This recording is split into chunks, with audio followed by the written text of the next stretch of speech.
Tiada sentuhan tapi suasana tegang. Saksi ke-40 dedah surat body shaming dan permohonan maaf terakhir. Inquest Zara Khairina, hari ke-34. Assalamualaikum dan salam sejahtera. Dalam prosiding hari ke-34 inquest kematian Allahyarhamah Zara Khairina Mahadi, suasana Mahkamah Kota Kinabalu hari ini sekali lagi memberi tumpuan kepada keterangan saksi kanak-kanak. Kali ini, saksi ke-40 yang juga kanak-kanak ke-31, seorang pelajar tingkatan 2. Saksi berkenaan menceritakan bagaimana arwah Zara pernah memohon maaf kepada seorang pelajar lain berhubung sepucuk surat yang mengandungi unsur body shaming. Namun, pertemuan itu dikatakan turut diselubungi suasana tegang walaupun tiada sebarang sentuhan fizikal berlaku.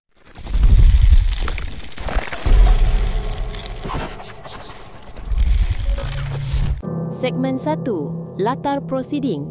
Prosiding ke-34 inquest kematian Zara Khairina berlangsung secara in camera di hadapan Hakim Coroner Amir Shah Amir Hassan di Mahkamah Coroner Kota Kinabalu.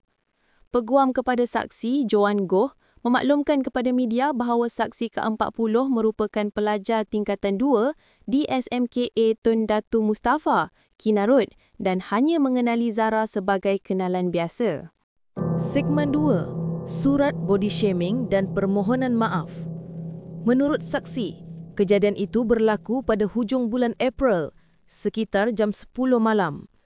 Ketika itu, Zara datang ke dom seorang pelajar lain, rakan kepada saksi, untuk meminta maaf kerana telah menulis surat yang mengandungi kata-kata menghina fizikal atau body shaming. Tidak lama selepas itu, dua pelajar tingkatan 4 masuk ke bilik berkenaan dan bertanya mengapa Zara memohon maaf. Zara kemudian menjelaskan bahawa ia berkaitan surat yang ditulisnya bersama seorang rakan. Saksi hanya pernah berjumpa dengan Zara sekali sahaja, iaitu pada hujung bulan April lalu, sekitar jam 10 malam, kerana Zara mahu berjumpa dengan rakan saksi dan mereka telah berjumpa di dom pelajar tersebut. Semasa pertemuan itu, Zara telah meminta maaf kepada pelajar tersebut kerana telah menulis surat yang mengandungi kata-kata body shaming terhadap pelajar itu. Pelajar senior itu kemudiannya menasihati Zara dan rakannya supaya tidak mengulangi perbuatan tersebut, mengingatkan bahawa tindakan sebegitu boleh menyinggung perasaan rakan asrama lain. Segmen 3. Insiden tegang tanpa sentuhan. Dalam keterangannya, saksi turut memaklumkan bahawa suasana menjadi tegang apabila adik perempuannya secara tiba-tiba muncul dan bersikap emosi terhadap Zara. Kata saksi, adiknya sempat mengeluarkan amaran berbunyi, "Kau ni kalau aku touch kau ni, habislah kau." Namun begitu, saksi menegaskan bahawa tiada sebarang sentuhan fizikal berlaku.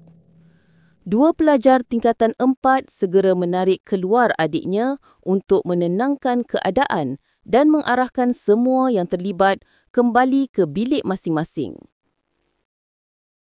Itulah kali terakhir saksi melihat Zara Khairina sebelum pelajar tingkatan 1 itu kemudiannya ditemukan tidak sedarkan diri berhampiran longkang asrama sekolah beberapa minggu kemudian. Segmen 4. Penjelasan peguam. Peguam Joan Goh menjelaskan kepada media bahawa keterangan saksi hari ini konsisten dengan kenyataan terdahulu. Katanya saksi hanya mengenali Zara sebagai kenalan biasa dan seluruh kejadian itu berpunca daripada surat berunsur ejekan fizikal. Menurut beliau, tiada bukti menunjukkan berlaku kekerasan, sebaliknya yang ditekankan ialah interaksi sosial dan emosi antara pelajar-pelajar berkenaan. Segmen 5. Refleksi dan kesimpulan. Inquest kematian Allahyarhamah Zara Khairina Mahadi terus menjadi perhatian umum bukan sahaja kerana persoalan punca kematiannya tetapi juga kerana ia membuka isu lebih besar tentang buli emosi dan body shaming di kalangan pelajar. Prosiding inquest ini akan diteruskan dengan mendengar saksi-saksi seterusnya dalam usaha mendapatkan gambaran penuh tentang apa sebenarnya yang berlaku kepada Zara. Ringkasan, Allah Allahyarhamah Zara Khairina Mahathir dinasihatkan supaya tidak mengulangi perbuatan menulis surat mengandungi kata-kata body shaming. Saksi ke-40 dalam inkues kematian Zara memberi keterangannya secara in camera di Mahkamah Coroner. Saksi merupakan pelajar tingkatan 2 yang tidak mengenali Zara Khairina dengan rapat. Semasa pertemuan dengan Zara, saksi menyaksikan Zara meminta maaf atas tulisan surat yang mengandungi kata-kata body shaming.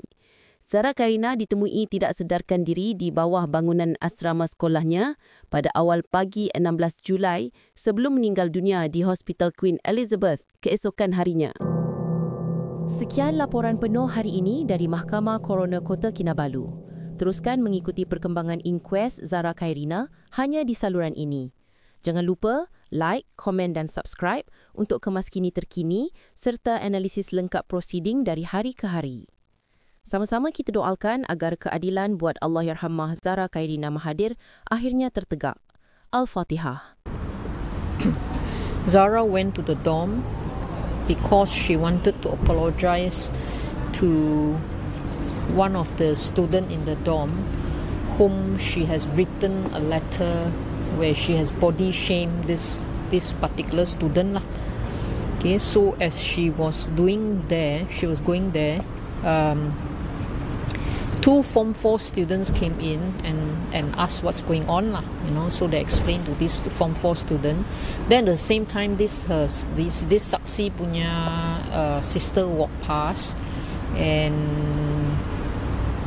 asked her lah what's happened. So she explained to the sister, and I think the sister got a bit emotional and started scolding something like, kalau saya touch kamu, something like that lah.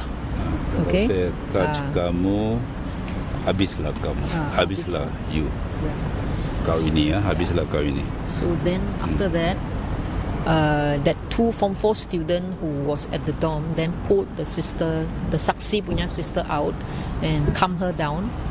Okay, and then after that, these Form 4 students advised Zara and another student, don't do this again.